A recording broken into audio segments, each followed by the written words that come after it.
Hola, hoy vamos a hablar acerca de los paradigmas y la construcción del pensamiento lógico-matemático, empezando con la siguiente pregunta. ¿De qué manera afectan los paradigmas la construcción del pensamiento lógico-matemático en los primeros años de la primera infancia? Entendiendo que un paradigma se entiende como un molde, un patrón o un ejemplo a seguir. En cuanto al paradigma educativo, es como el marco de referencia o una manera de entender y organizar la educación.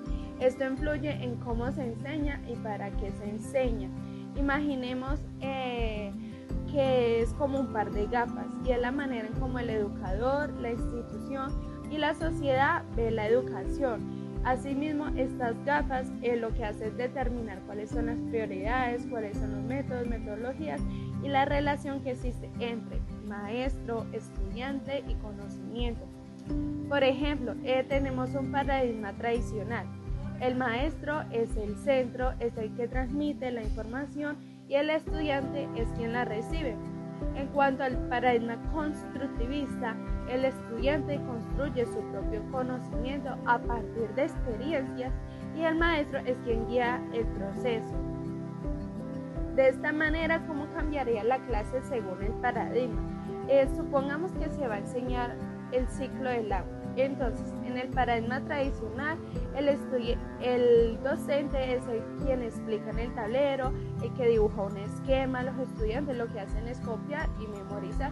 Y luego lo que hace el docente es como hacer una prueba escrita como para reforzar ya lo aprendido.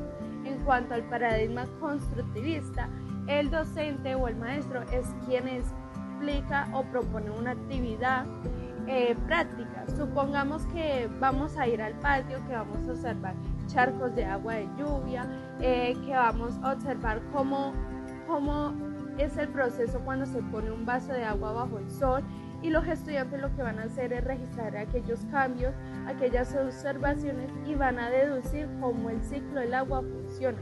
El maestro ya lo que hace es apoyarlos para organizar aquellas ideas. De esta manera, el paradigma cambia la manera de enseñar y de aprender.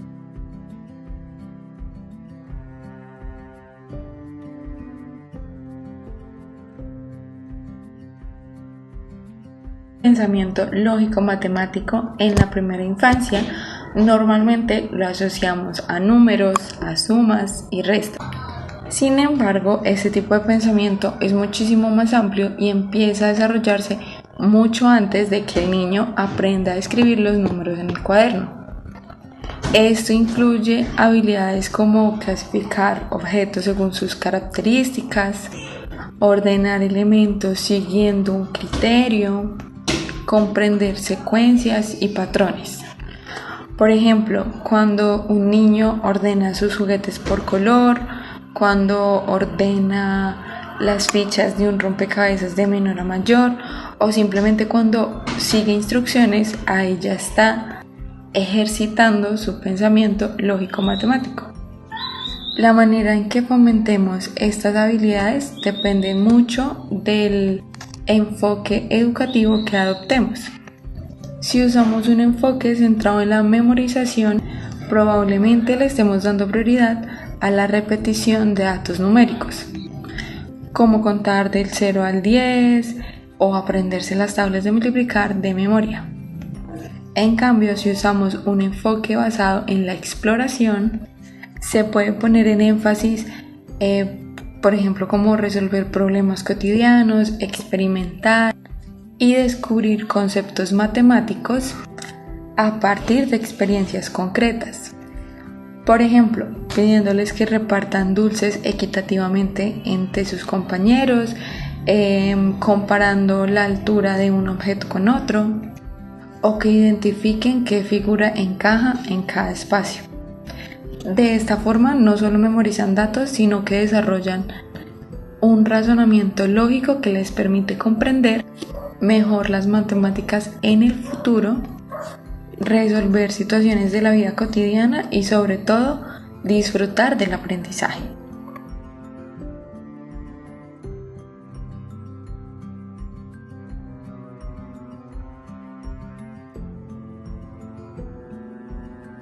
Mucho gusto, mi nombre es Paula Ardila y en este espacio vengo a hablarles un poco sobre los paradigmas.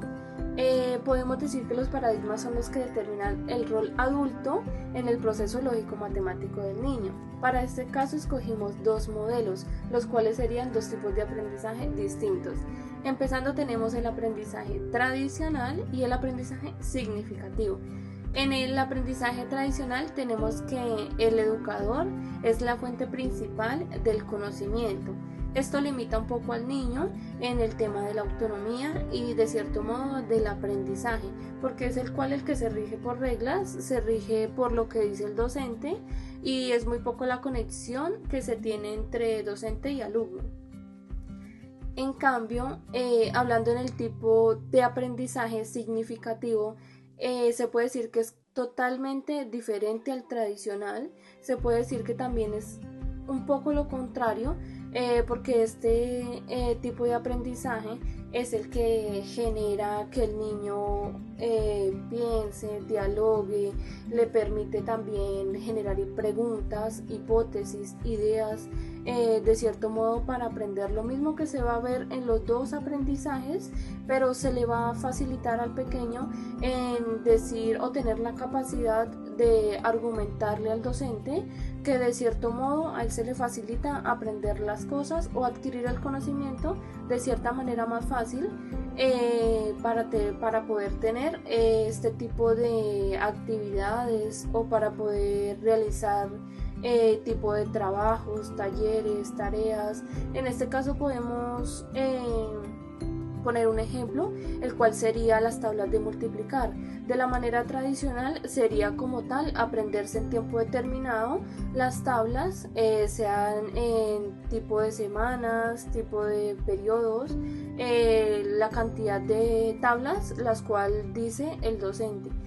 Pero diferenciándolo con el tipo de aprendizaje significativo, este le da como más libertad al niño para que pueda aprender de cierto modo a su tiempo y a su manera las tablas de multiplicar, las cuales serían y darían el mismo resultado entre las dos. Solo que vemos la diferencia es que el aprendizaje totalmente significativo es el que ayuda y le da cierto tipo de autonomía al niño.